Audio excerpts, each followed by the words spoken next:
Students, today we are going to start fourth chapter, Euler's function and residue systems mode M.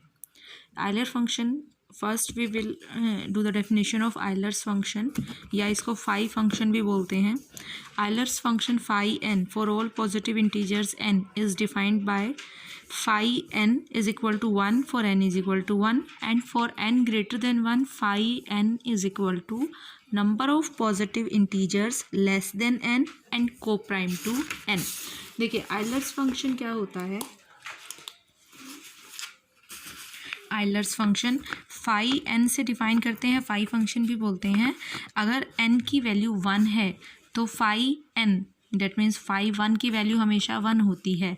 Otherwise phi n की value हमारी क्या होती है, number of positive integers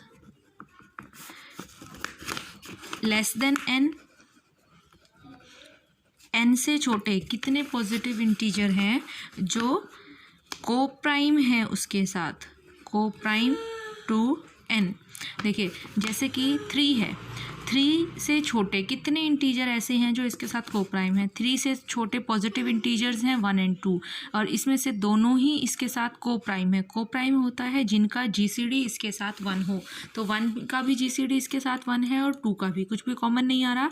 तो इसके साथ जितने पॉजिटिव इंटीजर्स 3 से छोटे इसके साथ को प्राइम होंगे that is the value of phi n. तो फाई 3 की वैल्यू आ गई हमारे पास 2. ठीक है.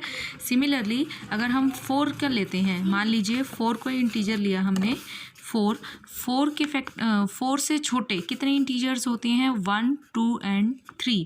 तो इससे छोटे इसके साथ को प्राइम कौन कौन से हैं. 1 का जीसीडी लें 4 के साथ तो 1 आता है, 2 का लें तो 2 और 3 का लें जीसीडी 4 के साथ तो 1.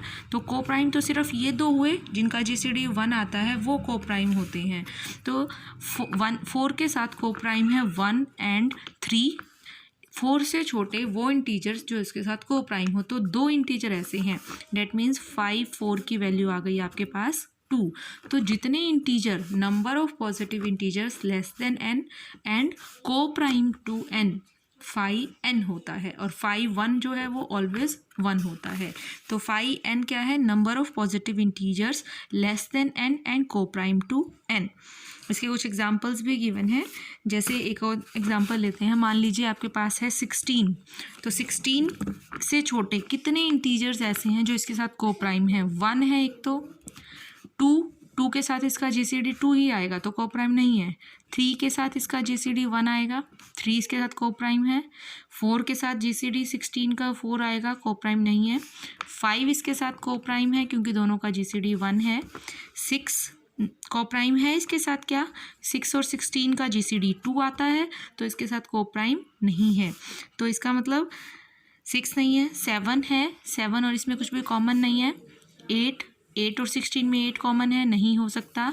9 और 16 में क्या कुछ कॉमन है, कुछ भी कॉमन नहीं है तो ये भी हो सकता है 9. 10 और 16 में कॉमन 2 है. 11 16 में कुछ भी कॉमन नहीं है. 12 और 16 में कॉमन है 4. 13 और 16 में कुछ भी कॉमन नहीं है. 14 और 16 में 2 कॉमन है. 15 और 16 में कुछ भी कॉमन नहीं है. तो फिर 16 से छोटे इंटीजर्स हमने सारे चेक कर लिए. तो कितने कॉमन को प्राइम आए, 1 3 5 7 9 11 13 एंड 15.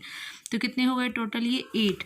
तो 5 16 की वैल्यू हो गई हमारे पास 8. अब देखिए अगर ये तो था, अगर 16 हमारे पास छोटा नंबर था तो उससे छोटे हमने सारे इंटीजर्स चेक कर लिए कि इसके साथ कौन कौन को प्राइम है. तो अगर ये बहुत बड़ी वैल्यू है, सपोज 200 है, तो 200 से छोटे तो 199 तक के नंबर्स उससे छोटे हैं. तो अब उसमें से एक एक नंबर अगर को प्राइम चेक करेंगे तो बड़ा मुश्किल होगा. सो हम उसके लिए एक फॉर्मूला होता है, अब देखिए वो आगे डिस्कस करेंगे.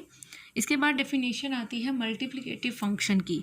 कोई भी function defined on the set of positive integers वो मल्टीप्लिकेटिव फंक्शन होता है if F of A B is equal to F of A into F of B for all coprime positive integers A and B. अगर 2 को prime positive integers हैं, को prime मतलब जिनका GCD 1 है, suppose 2 और 3 है, तो f of A b f of A into F of b के इक्वल होता है, तो फंक्शन एफ जो है that is a multiplicative function. ठीक है, तो कोई भी फंक्शन मल्टीप्लिकेटिव होता है अगर उसको हम इस फॉर्म में लिख सकें वेयर ए बी को प्राइम इंटीजर्स हैं।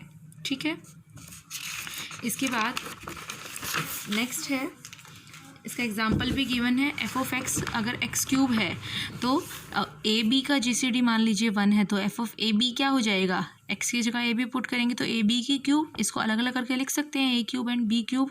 और ए क्यूब किसकी वैल्यू होगी, एफ ऑफ ए की ए क्यूब और एफ ऑफ बी की बी क्यूब, तो f of A into F of b, तो ये अलग अलग करके लिख पाए, तो इसका मतलब जो ये फंक्शन है this is a multiplicative function.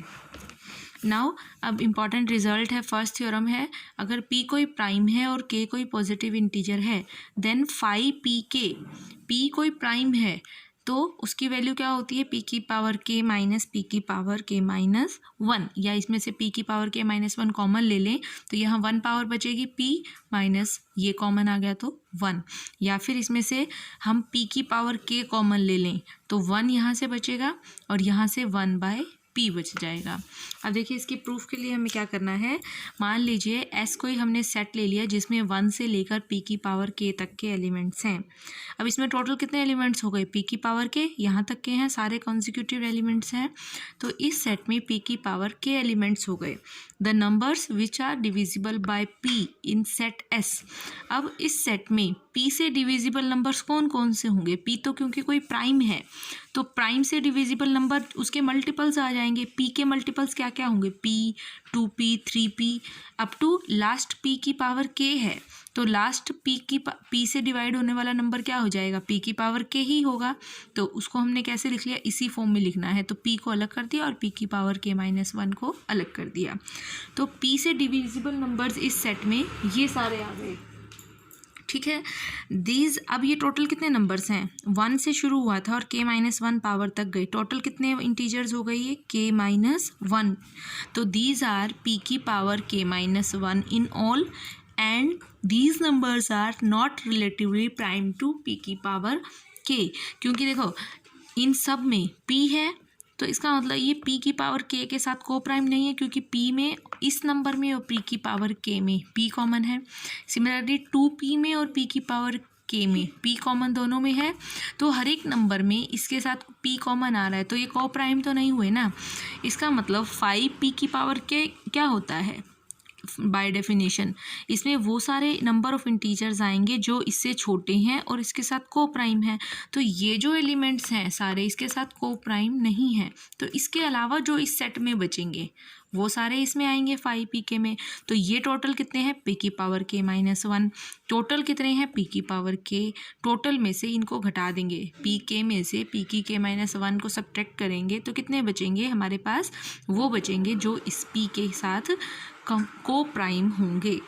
ठीक है, जो नहीं है को प्राइम टोटल में से वो सब्ट्रैक्ट करेंगे तो हमारे पास वो बच जाएंगे कि जो को प्राइम है, तो p की पावर k कॉमन लिया 1 माइनस 1/p, तो यही आपको रिजल्ट न्यूमेरिकल्स में भी यूज़ कर सकते हो, जैसे कि अभी मैंने आपको बताया कि 5p की पावर k, p अगर कोई प्राइम है मान लीजिए 3 है, हमें 3 की किसी पावर का निकालना है, मान लीजिए 9 की वैल्यू आपको निकालनी है, तो 3 का स्क्वायर लिख सकते हैं इसको, प्राइम का स्क्वायर अगर लिख सकें तो यहाँ p है 3 और k है 2, तो फॉर्मूला क्या है हमारा यहाँ पर 5p की पावर k का, p की पावर k कॉमन ले लें 1 माइनस 1/p, तो p की पावर k क्या होगा यहाँ पर 3 की पावर 2, 1 माइनस 1/p, p है 3, तो 9 1 माइनस 1/3 हो गया 2/3, तो 3 2 6, तो मतलब 5 9 की वैल्यू 6 आएगी। 6 इंटीजर्स ऐसे होंगे जो इससे छोटे होंगे।